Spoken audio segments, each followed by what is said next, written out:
Welcome to Impossible series where we light each other's candles by educating our minds and hearts. Hi, my name is Joe and today we'll be talking about education and change.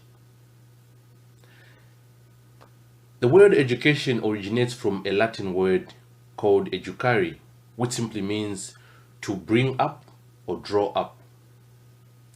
Nelson Mandela once said, education is one of the most powerful weapons one can use to change the world. But one would ask, what type of education was Nelson Mandela referring to? To answer this question, I usually turn to the words said in 1926 by Sir Walter Murdoch, who said, the only education from which good can come from is the type of education that teaches you to think for yourself and not swallowing whatever the fashion of the moment prescribes. I believe we are all destined for greatness, regardless of where we are coming from, regardless of our background, regardless of our current state. We are all destined for greatness. If only we can build a strong foundation on which we can build whatever we want to build. And that foundation is knowing oneself, knowing who we are as a person, as individuals, as a people, as a country, as a continent.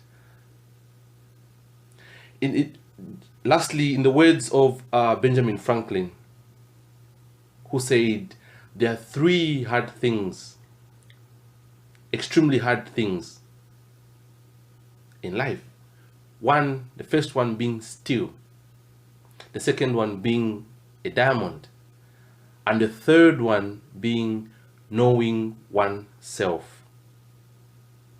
And so the question that I have for you today is, what type of education are you allowing into your life? Is it the education that is modeling you to think like something? Is it the education that is teaching you to think in a certain way?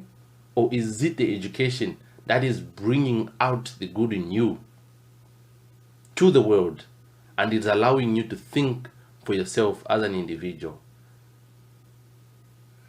So thank you, and join us next week again for another episode of Impossible.